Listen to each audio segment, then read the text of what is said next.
Hello, everyone, and welcome to Johnnie Torch Live number 11. We're broadcasting to you for the first time from Torch Tower. Unfortunately, as I said in my last news roundup, Torch Manor is now a memory. Sad to say, but we're going to try to do all our broadcasts here from Torch Tower, stately Torch Tower. Hopefully the acoustics are as good here as they were in stately Torch Manor.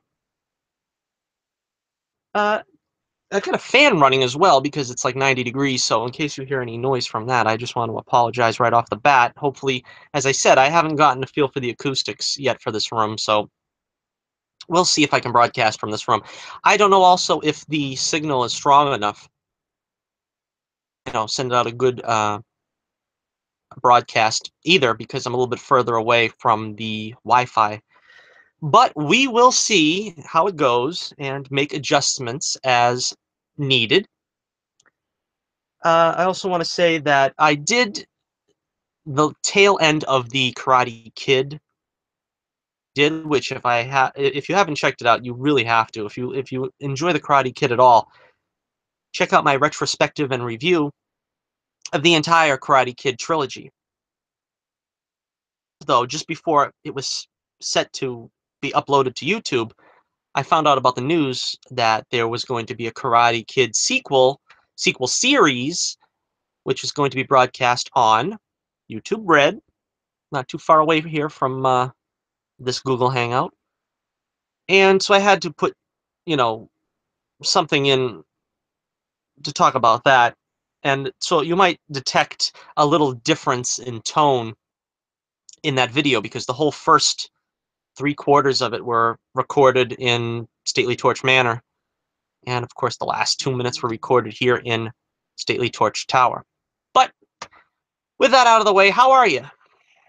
This is the first live broadcast in a while. I think the last live broadcast was about 3 weeks ago, maybe 4. It was that epic two hour long ranking video of every MCU movie, ranking them all in order and giving a review for them all. It went about 2 hours and 15 minutes. Again, if you owe it to yourself to check that out. That was an epic.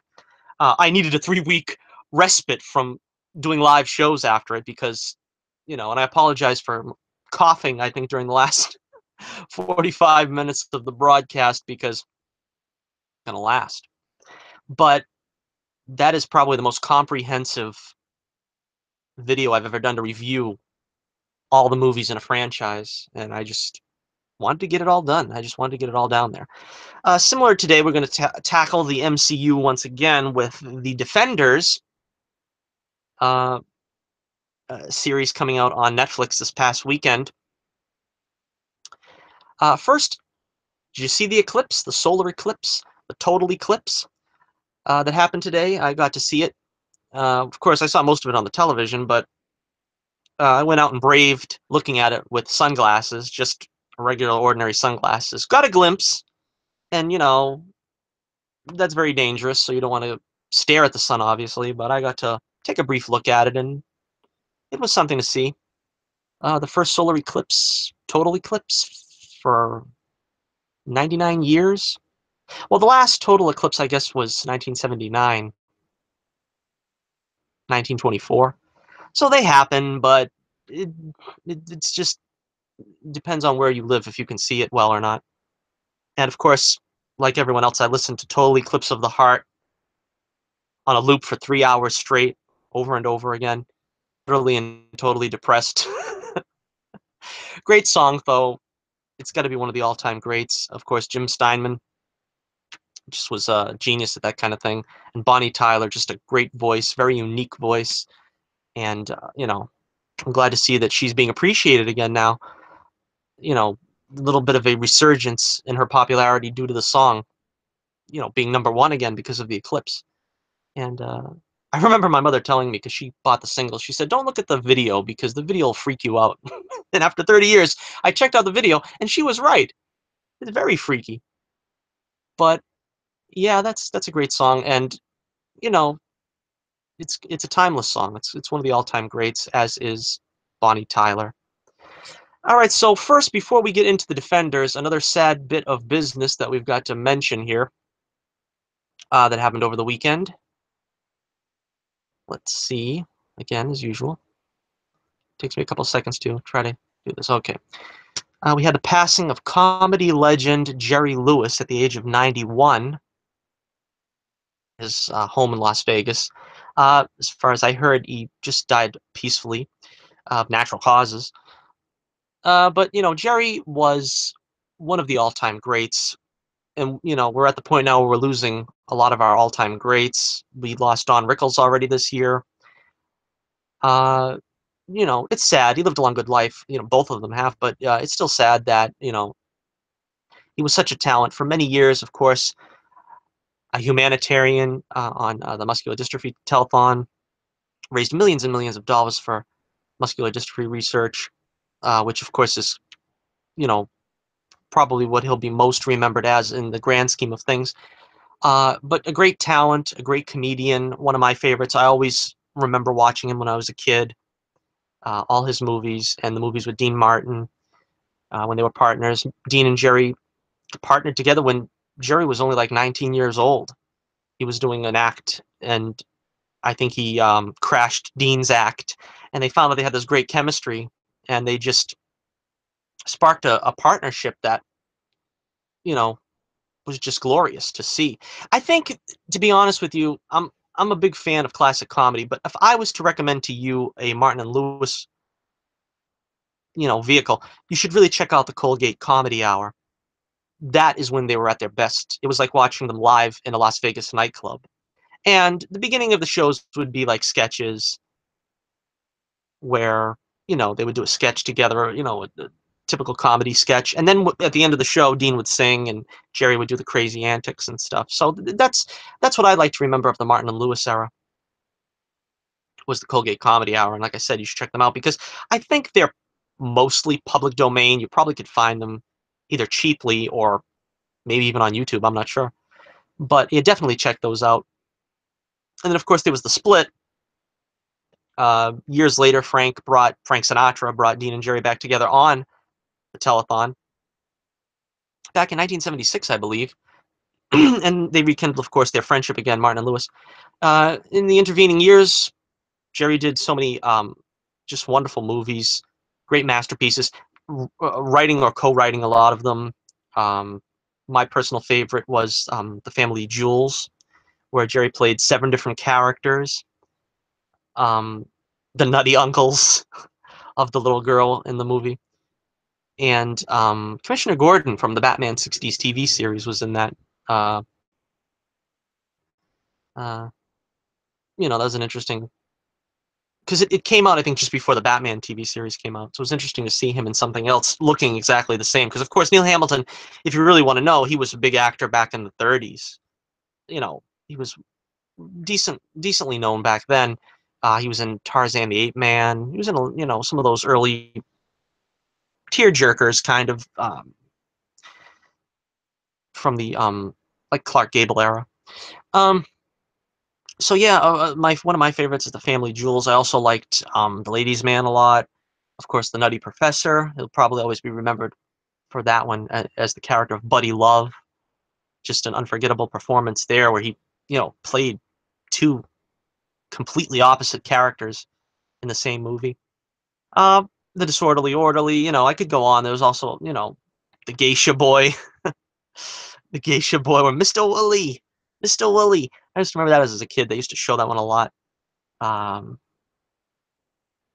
Rockabye Baby. I remember that one as well. They played that one a lot when I was a kid. So yeah, lots of great performances we got. Great films. I think his first directorial film was The Bellboy, which of course he didn't have any lines until like the very end of the film.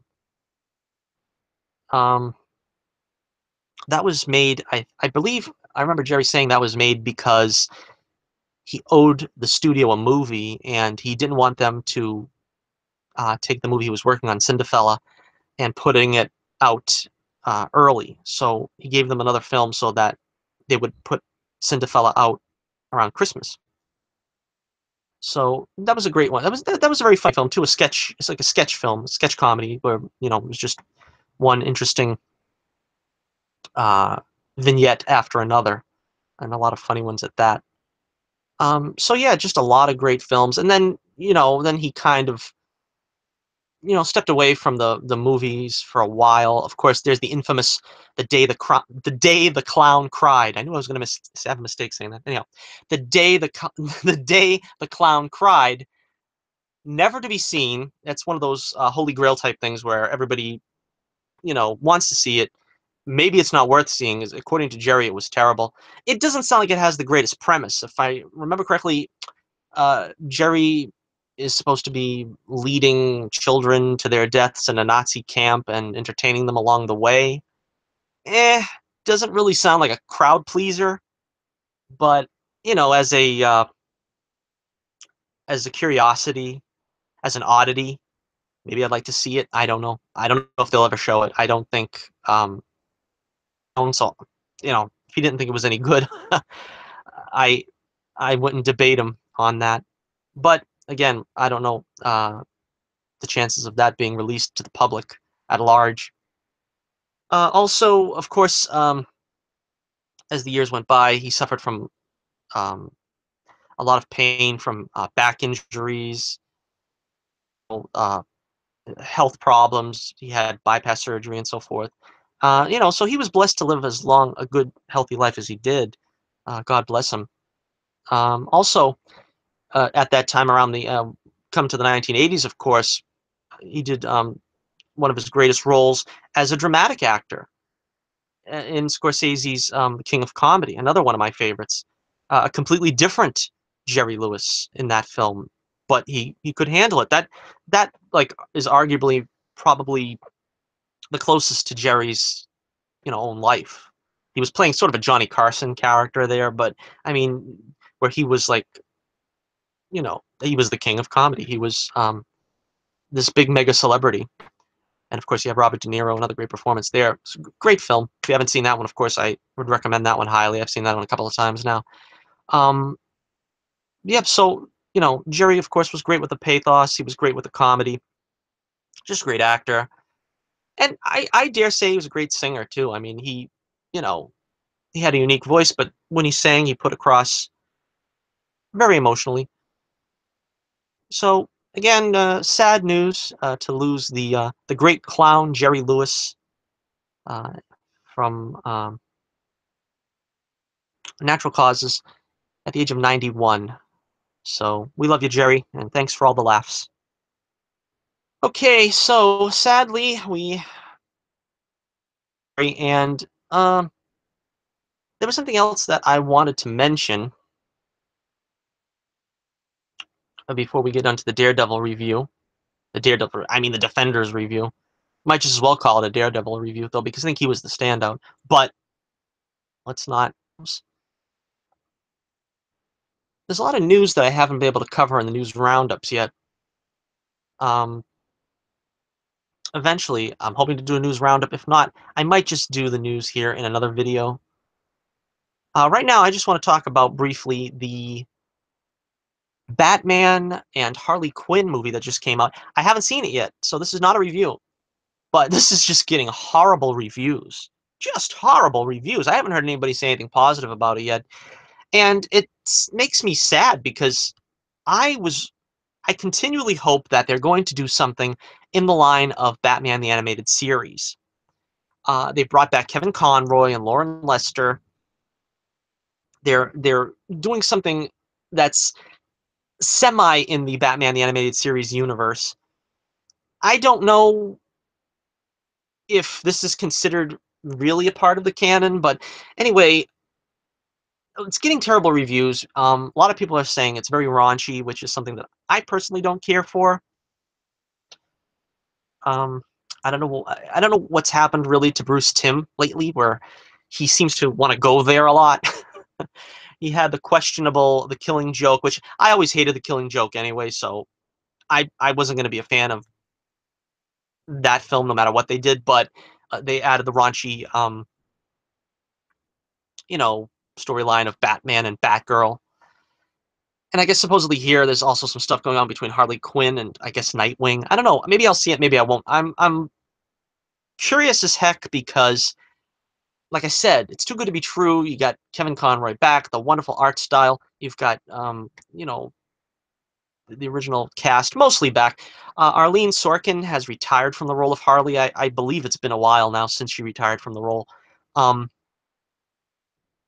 I'm pretty sure Melissa Raunch is the actress playing Harley now, of course, from The Big Bang Theory, which, that sounds like it would be, a match made in heaven. She's got that kind of high-pitched voice on the show that, sounds a little bit like Harley. So I guess, from what I heard, I saw one of the brief trailers that she sounds all right.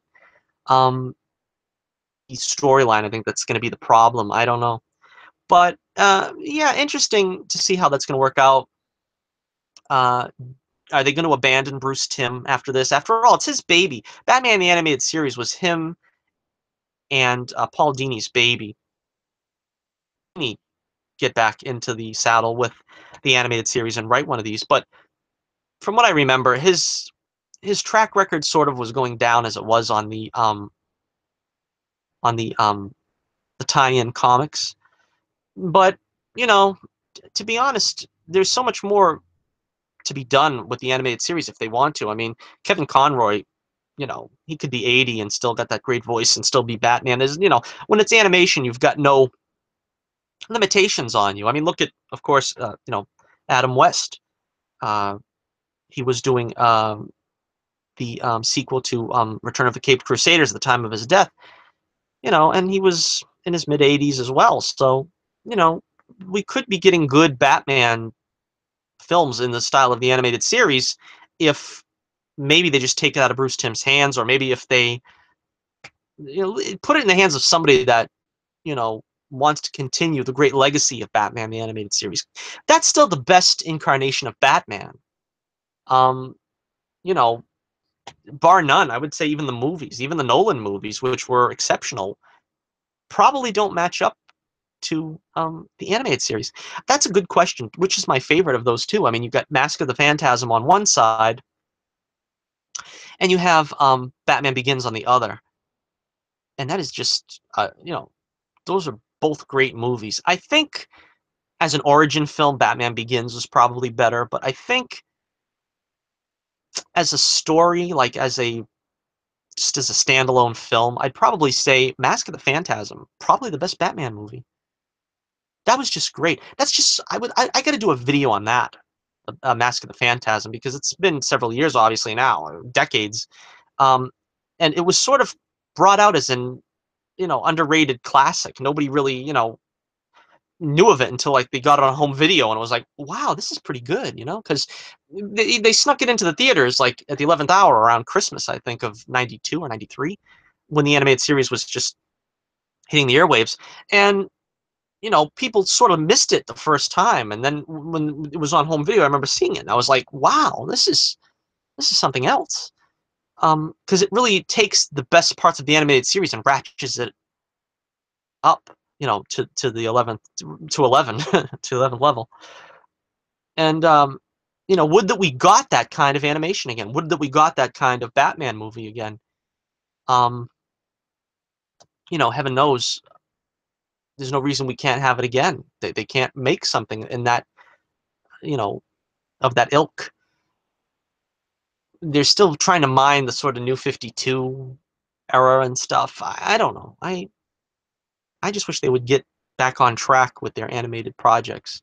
Of course, they're not really even on track yet with their live action project, so you know, is it too much to hope for? I don't know. All right, let's get right into it now. Let us get into our Defenders review. This is the Netflix series, of course. I just got through watching it over the weekend. I got my Netflix subscription back just for it. And short story, I liked it a lot. I think I try not to like listen to reviews before I give a review of something. Now, like in the case of Batman meets Harley Quinn or whatever that's called, you know, I'm not really expecting too much. I'm not sway my opinion, but I didn't listen to really any reviews about this yet. So all I know is that it's supposedly getting lukewarm reviews. Luke Cage warm reviews. No, it's getting lukewarm reviews, and I really don't understand why. Because I think it's a market improvement of the Netflix series. I don't think it's a masterpiece by any means. I I seriously think they can do better than they did here. But I think this was a good, solid effort. It was a good step in the right direction. Um, I do get some notes here, so let me take a look here. Um, if I, let me bring up my notes. All right, so I liked the correct tone of the each character. That's probably where I want to start. The balance of the tone of all the characters was good. You started with Iron Fist, still felt like a CW show.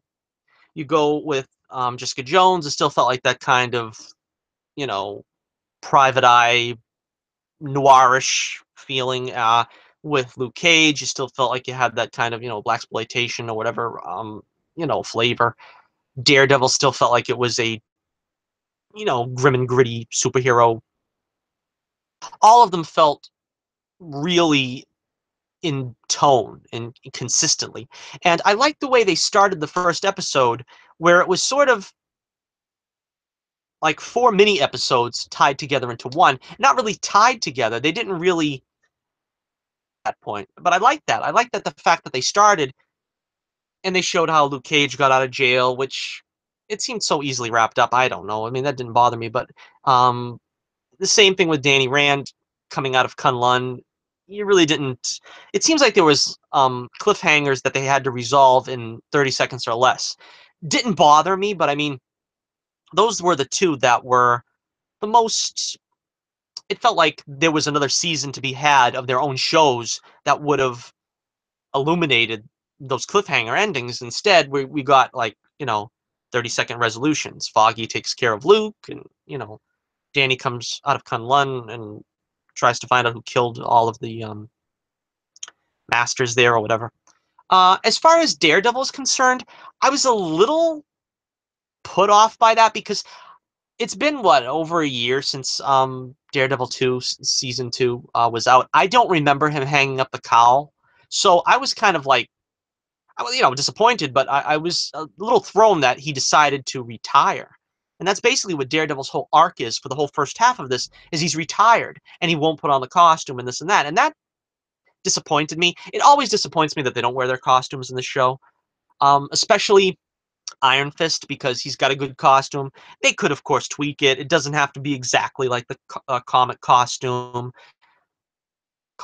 He needs that mask and the kind of shirt. They had him wearing green with like an open shirt so that you could see his tattoo. So I mean, yeah, that wasn't too bad. But Daredevil was the one that put me off the most because he doesn't wear the costume for the full first half of the season, and he's trying not to be Daredevil, and he's got a scarf around his head, and it's just disappointing to me because when you get all these characters together, you want to up the stakes. It's like now's the time to get cartoony. Now's the time to get comic booky, if you will.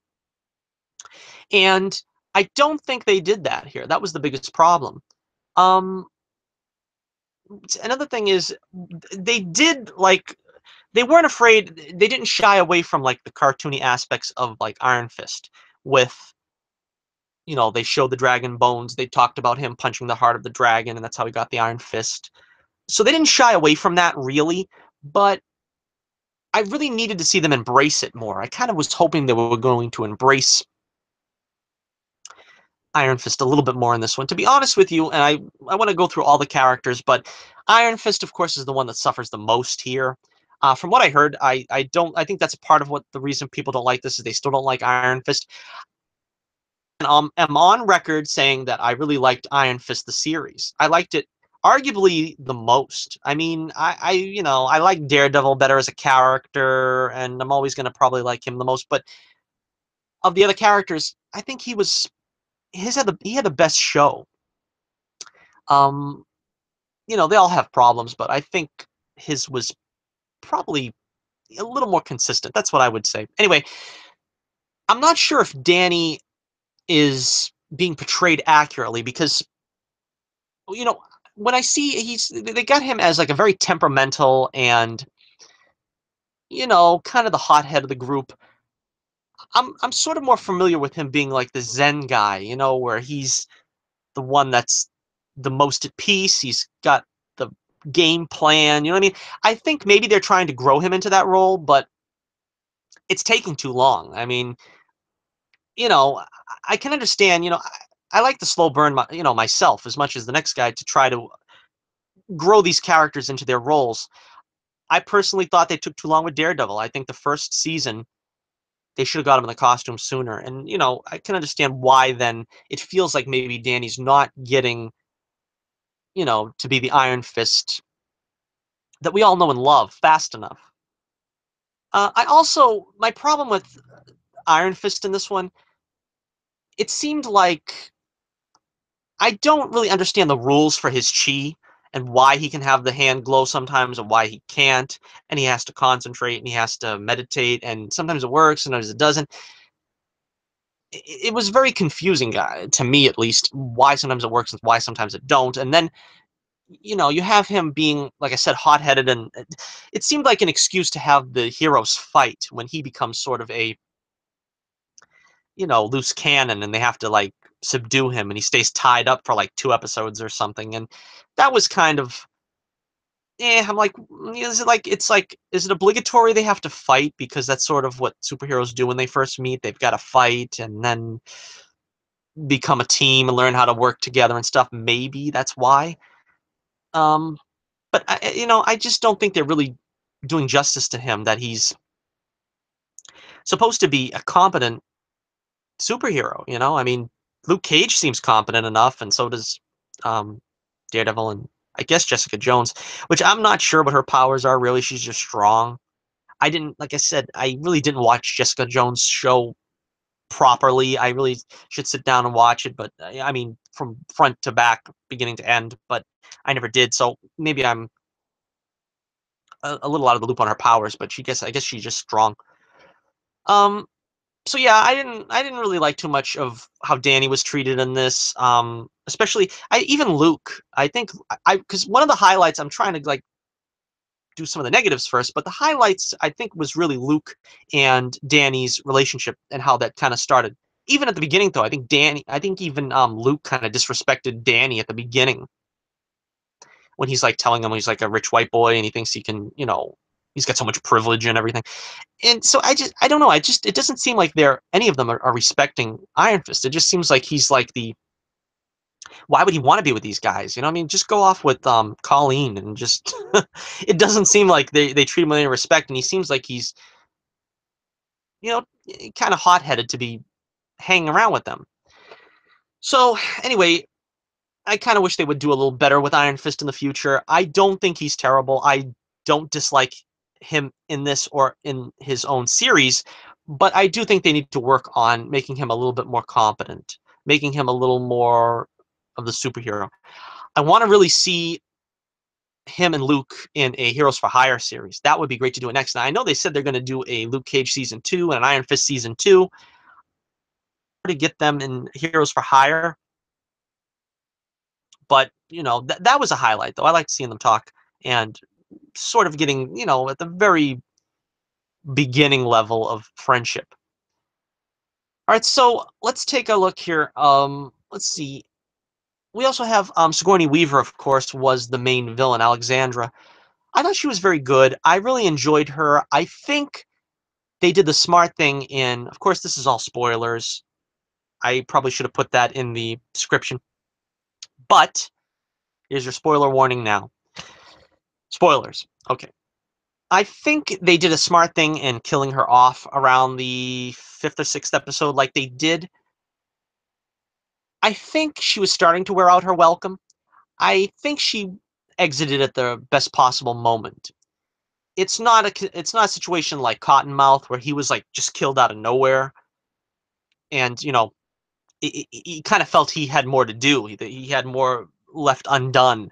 But Sigourney Weaver kind of felt like she did all she could. She got Elektra on her side, and she was, schooling her and getting her primed for her big world domination plans. But there was a lack of, I guess, a main villain in this. I mean, like, she is the main villain, but she's not obviously going to be out there fighting and stuff. That's what Elektra was. She was the main heavy. I don't know if that was the smartest thing. Maybe because, sort of like Iron Fist, I'm not too familiar with Elektra in the comics. I just know pretty much Frank Miller's first run in Daredevil, the original, of course, epic showdown with Bullseye and all that. And she was more of an anti-hero from what I remember. This Elektra, obviously something was done to her because she was resuscitated, which they kept saying she was resurrected, which is not the proper term. If I can show my Christianity for a minute, resurrection applies to Jesus. I don't think that's something you can apply to someone being brought back from some kind of dark voodoo mumbo jumbo, but that was just a nitpick on my part. But so she's not acting quite normal. I guess we can attribute it to that, but that didn't really seem like Elektra the way I kind of was familiar with her, where she was sort of just, wanted to take over and like be the head of an evil empire, as she took over the Hand. The rest of the Hand were not bad.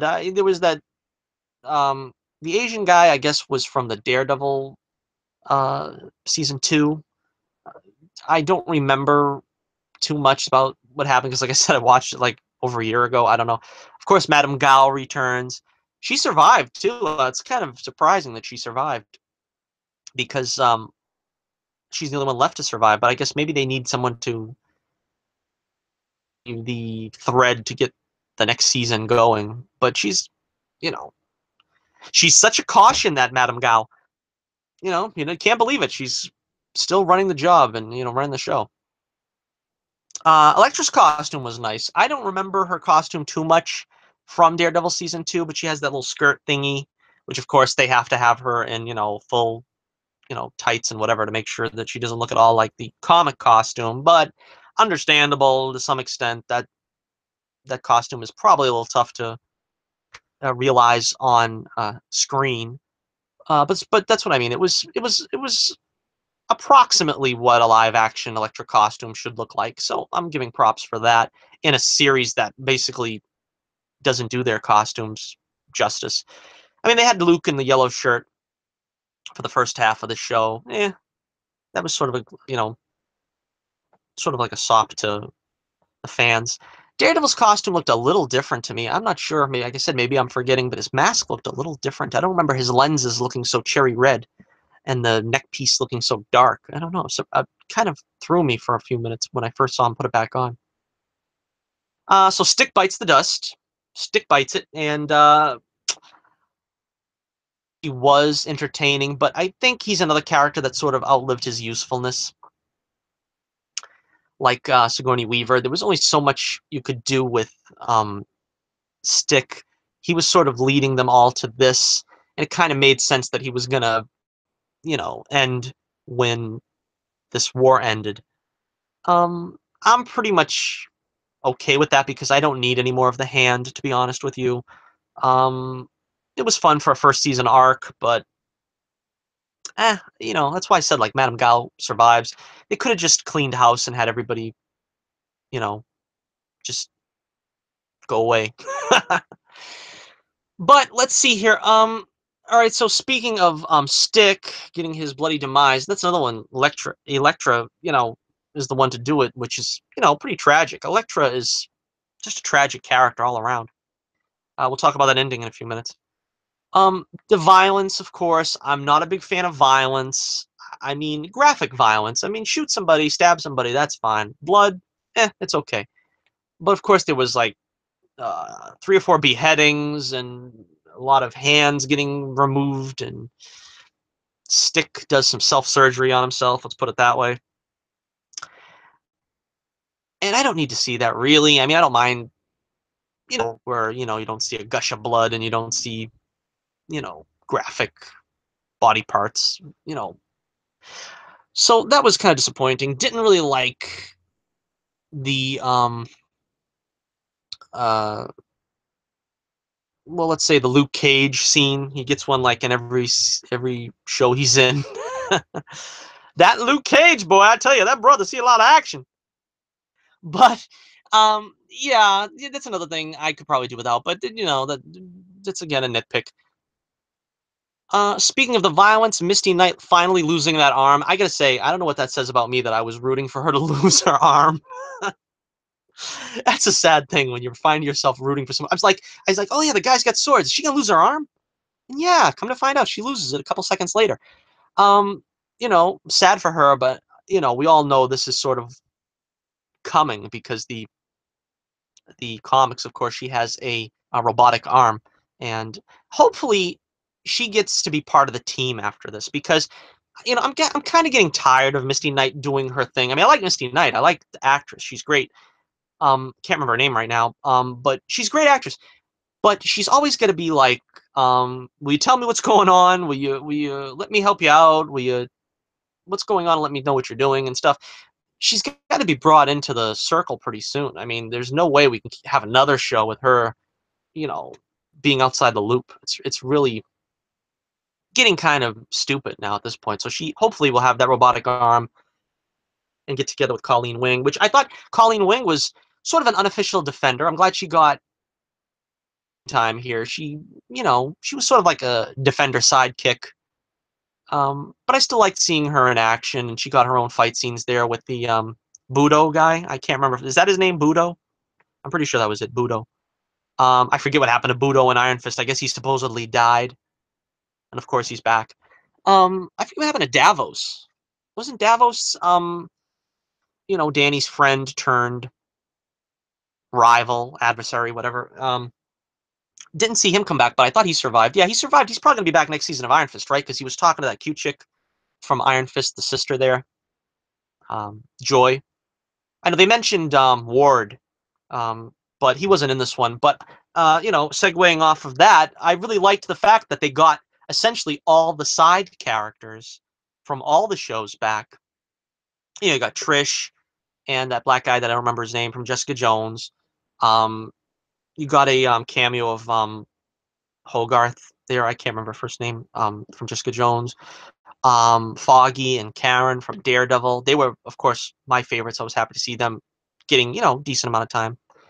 Um, Iron Fist had Colleen, and Luke Cage had Misty Knight.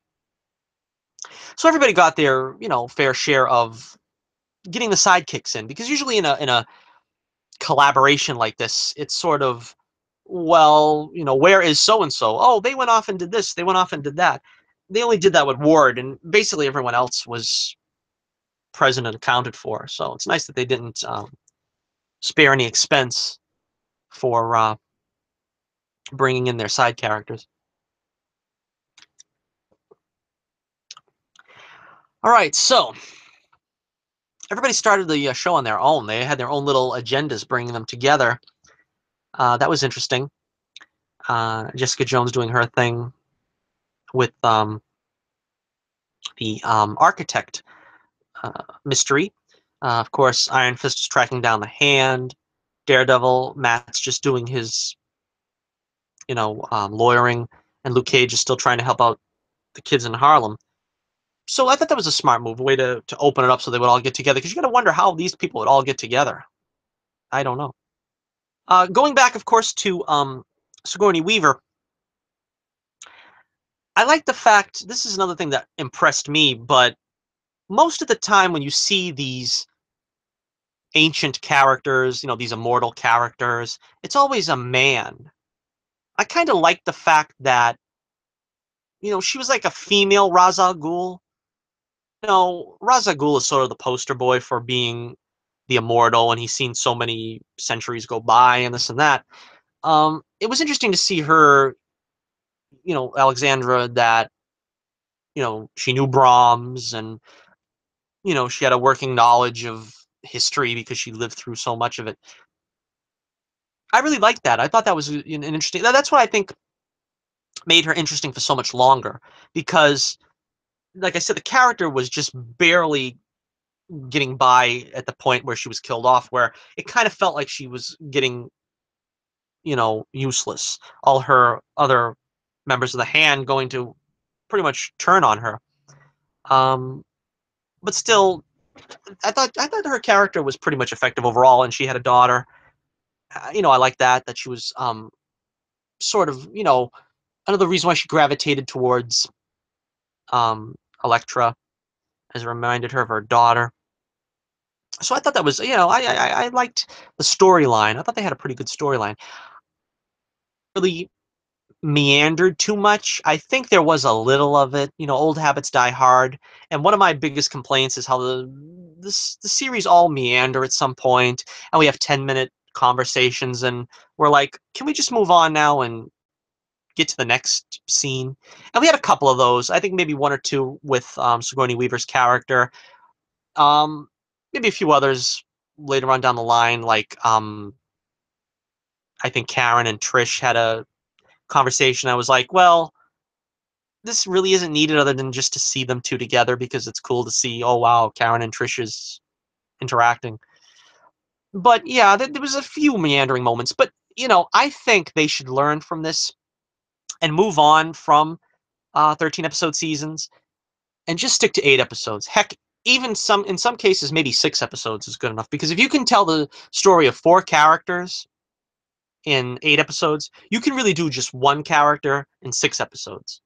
So I would probably recommend that they, you know, rethink their slate of the season 2s and season 3 of Daredevil to maybe make it 8 episodes, 6 maybe. And I think the shows would be better for it. Also, want to mention the music. I thought the music was very good. Um, I don't know who was responsible for it really, but I thought it had a more heroic sounding um, theme, because you know the shows usually don't really have that much of a theme. They're kind of dark. Um, I was a little surprised that Luke seemed a little more altruistic than Daredevil. Luke shouldn't be altruistic, but I thought Matt would have been a little more, because at the end, like, Luke is really the one that says, I don't want to kill everybody if there's people in here, and Matt's like, well, if we have to. I kind of thought maybe Matt would be, especially after the Punisher and all that stuff. You kind of want to, you know, not ride the fence too much with that, Matt. But yeah, they did make good use of Matt's Catholicism, which is something I always treasure, and Luke's religious upbringing as well. He mentions it, the old lady, when he's talking about the kid that he's trying to help. So like I said, I liked all the characters. I really haven't mentioned Jessica Jones. I'm not a big fan of Jessica Jones, really. I mean, I don't know a whole lot about her. Like I said, I seen her show. I mean, her shtick is that she's the abrasive, you know, no nonsense, not really that fun to be around character that, you know, adds spice to the show. So I mean, she's really important, I think, in that sense. Although I don't know, like, I mean, I don't know if I would really consider her, like, to have so many solo seasons. I think she's a great spice character for this show. And just like I think probably Luke and Danny need each other for a show. I don't really need to see solo Luke Cage anymore. I don't really need to see a solo Iron Fist anymore. I think you bring those two together. Jones come in and out as a, like I said, like a spice character to spicing things up maybe a little bit in that show. Of course, we have Misty Knight and Colleen Wing maybe getting a partnership going there too. So maybe that would be too much for one show for Heroes for Hire, because I imagine they would also co-star in that. But yeah, I enjoyed it a lot. I thought it was a great series. Let's talk about the ending now. I thought the action was really good. Um, Not a whole lot of action. That's another thing that I always complain about with the Netflix series. They got to spend a little more money. I mean, they're spending money on talent, I think, is what it is. And of course, Charlie Cox is fantastic as Daredevil. Mike Coulter is fantastic. Kristen Ritter and Finn Jones. Great actors. I like them all. I think they're spending their money on the talent, though. Of course, Sigourney Weaver, of course, I'm sure got paid a royal sum. They really need to focus on getting some action stuff going because I think their fight scenes are good, but there's not too much. I mean, I always say I want to see Daredevil swinging on the Billy Club. I want to see him, jumping over buildings and stuff. And we get to see him swing a little bit. I think he did like one kind of swing during the last fight scene or something, but I really want to see him do some acrobatics. That's why I always said Daredevil is a better movie character because you can afford more. You can do some CGI if need be. He's not really a TV character, to be honest with you. As much as I'd like to see more heroes on TV, I suppose, but like I said, I've always said Arrow has done more with the action budget than Daredevil has in his show. But anyhow, the fight scenes were really good at the end. I liked seeing all of them fight. You know, Elektra and the Hand. Um, uh, the ending, I don't know. I wasn't too crazy about the ending. I mean, they already announced that Daredevil season 3 was a thing, so I really wasn't, too afraid that Daredevil was dead, since that was pretty much the cliffhanger. Was up until the last scene. It was, oh, is Matt dead? And he stood down there with Elektra. It's another one of those things where I'm not really sold on the romance with Elektra. That's part of the reason why I really can't get with that character. She's like morally reprehensible, and I don't really see what he sees in her. I felt more for the Jennifer Garner Elektra, and I actually liked her as Elektra. I don't think the Elektra movie is as bad as everybody says. It's not great, of course. It's not a masterpiece, and the first 20 minutes or so are boring as heck. But I mean, I could watch that and say, yeah, that's Elektra, and I can kind of get with it. I really wouldn't watch this Elektra. I don't know. She's just like a killing machine, and I don't know. I just don't see anything in her, and I don't see what Matt sees in her, and I don't know why he would stay down there and die with her. I mean, that's just me. Not when you have Karen Page waiting for you. Which, again, I don't really remember how they left, on what terms they left, but they seem to be at least friends now. I mean, she knows he's Daredevil, and of course, Foggy already knows. So, I would rather see him with Karen. I don't know if even Karen's going to survive the season 3, though. They seem to be giving her a lot to do because Deborah Ann Wall is going to be in The Punisher, which, of course, there was a little trailer for that. It's just the tiniest of things, but I think Frank is using a mallet or something to make a Punisher symbol in the ground, the skull head there. So yeah, hopefully, the way they left it going forward, um, Matt's in the hospital, and they said get Maggie, which is his mother, I'm pretty sure, the nun. Um, Again, I don't know too much about the whole story. I'm pretty sure that's where it's going. I guess that's Born Again. That's that story. I'm not sure. Um, I really want to see Bullseye in the next Daredevil. Um, that's where they're gonna go. Maybe they'll just, because I know Kingpin is still in prison, and they're gonna probably bring him out too. I really want to see a good costume on Bullseye, though. It shouldn't be that hard because he's got pretty much a simple costume. It's black, and you got a bullseye on his mask. That's not that hard to do. Come on, people.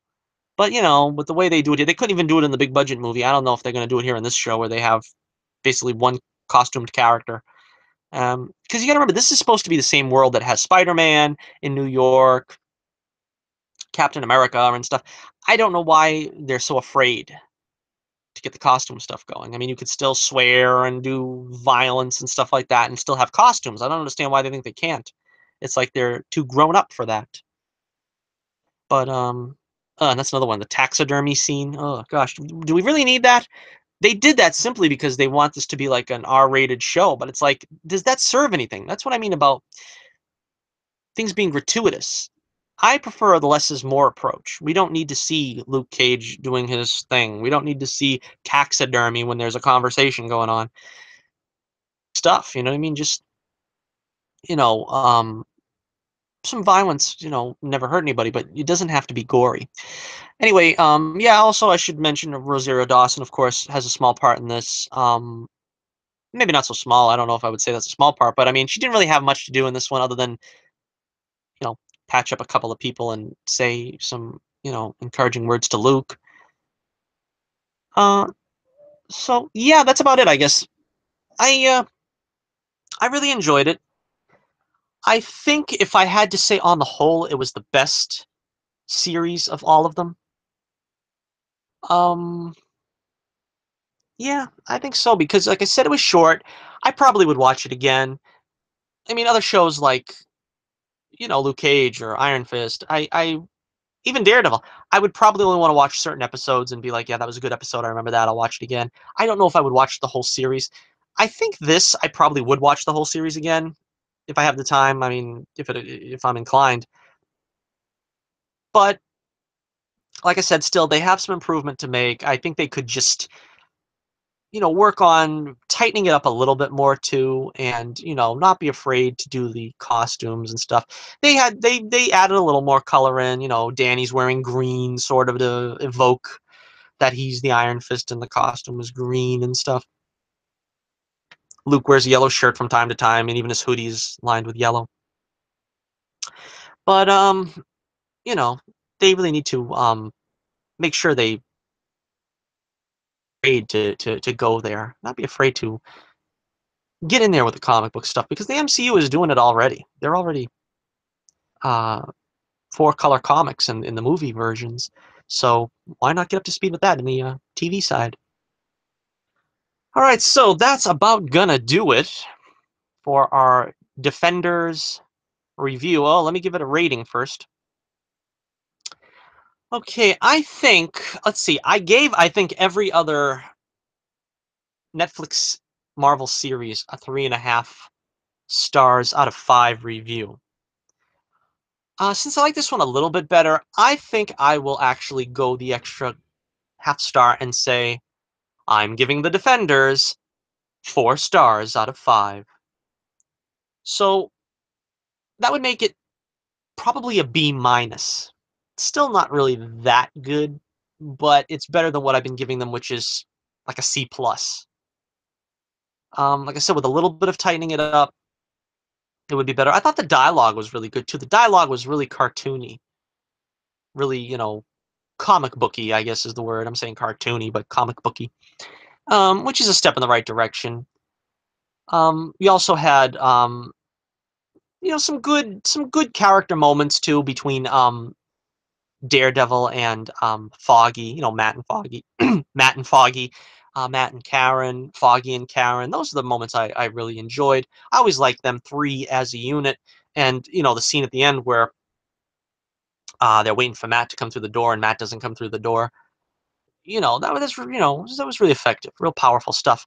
And I'm glad that because they had that scene. Foggy was like telling him, keep your Matt identity as Matt and keep your Daredevil identity separate. You gotta, you gotta wonder how long is that gonna last because it seemed like, Matt was running around with, three other superheroes, you know, as their lawyer. It just seemed like it was, you know, I'm pretty easy to suspend my belief, but then when Daredevil shows up, you can't let Matt be running around with these guys out of costume anymore. Not for long, at any rate. And this was like a full 6 episodes, I think, before he put his costume on. I'm pretty sure. But anyhow, yeah, I don't know. Like I said, I'm not good at ranking, but I think I could definitely say that I'm not good at ranking these shows because, like I said, all of them have something I love. All of them have something I hate. I don't know if I could be fair about it, but I think I would definitely say The Defenders was the best of the Netflix series for Marvel thus far.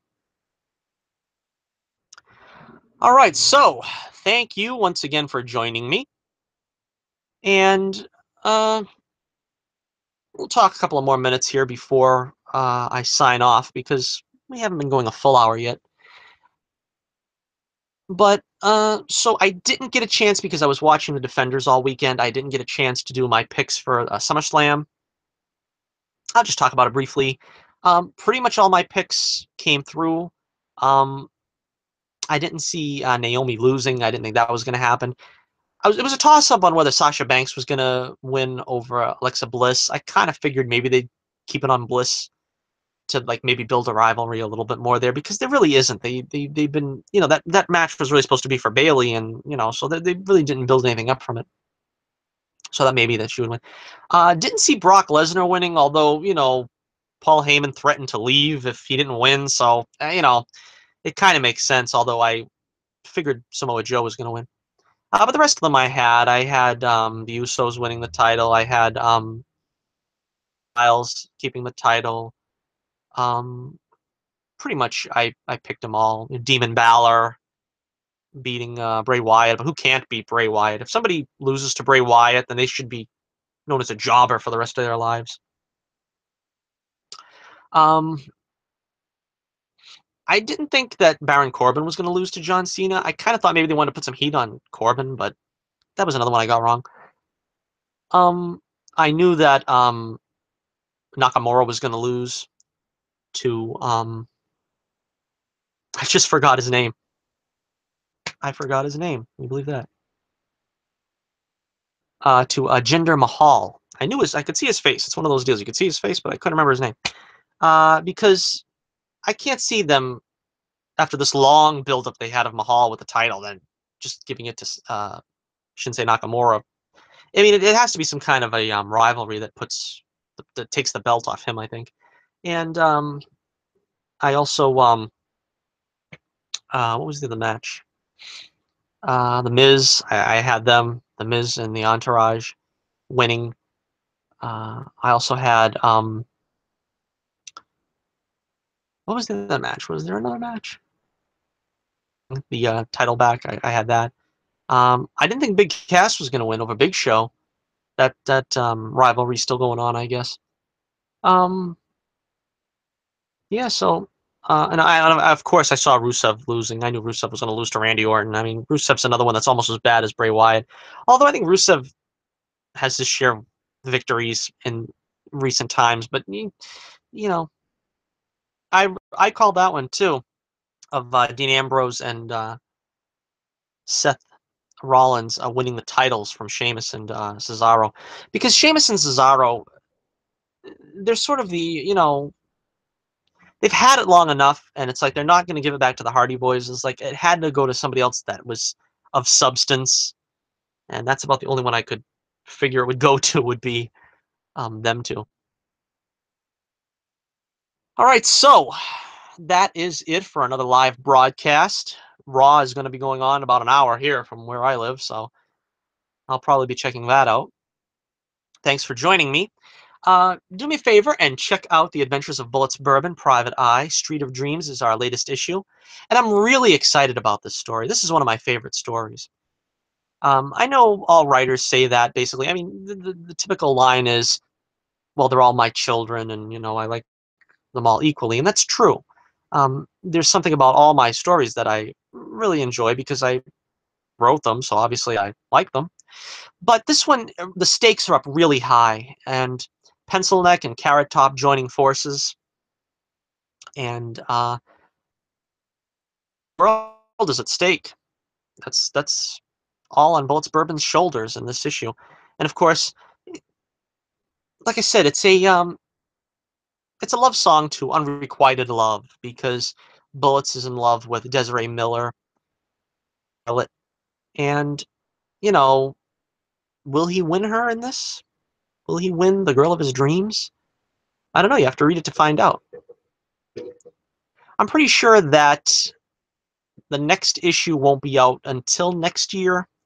I try to be as accurate with these predictions as I can. I'm in the middle of inking it still. As a matter of fact, I had to take about a week off to get some more ink shipped to me, which I have now, so I can get back to work.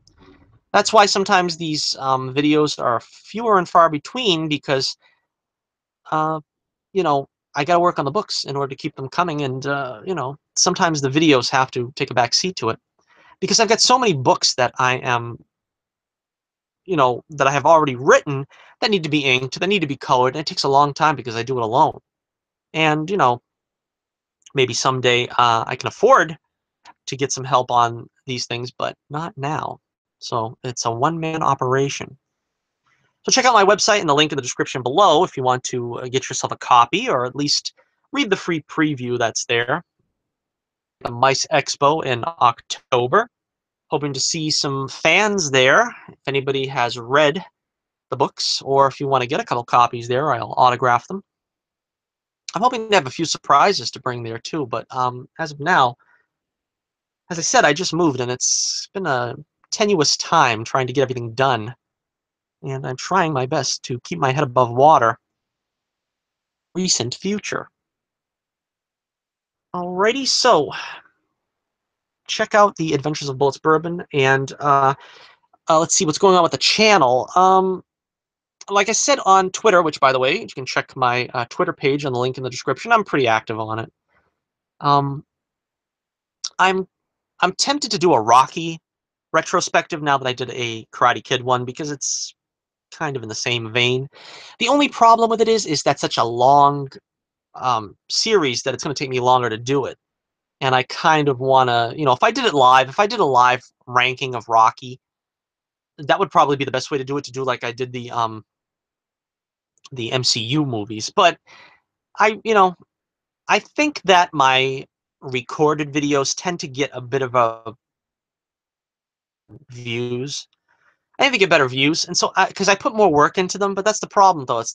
It's the work that I got to put into it. So if I do a Rocky one, I'm gonna have to do a lot of writing, do a lot of editing, do a lot of for the images and stuff, which means it's going to take me about 3 weeks. Like the Karate Kid probably took me about 3 or 4 weeks to get it all together, and it was only 3 movies. But like I said, I also did merchandising and stuff. So like I said, if you like the Karate Kid, you want to check that out because you get to see all the Karate Kid franchise right there in that video. I'll probably put a card up for it. And so that's about it. Thank you once again for joining me from stately Torch Tower. I said to myself, I'm gonna make a mistake. I can't call it Torch Tower. I'm gonna say Trump Tower accidentally. I caught myself, and now I just admitted I almost said it. But from stately Torch Tower, we thank you for joining us once again for Johnnie Torch Live. I'm gonna see if I can do these shows more regularly. I was doing them on Saturdays. Probably would have done it on Saturday this week if it wasn't for the fact that I had to wait to see all the episodes of Daredevil. Couldn't binge it really that well. Had to see like 2 or 3 episodes a day, so it took me like 3.5 days. But so maybe you can expect it again. The live shows on a more regular basis on a Saturday. So thank you once again for joining me. This is Johnnie Torch reminding you, keep the flame burning brightly. I almost forgot what I had to say there too. Okay. This is Johnnie Torch reminding you, keep the flame burning brightly, and I'll be with you again real soon.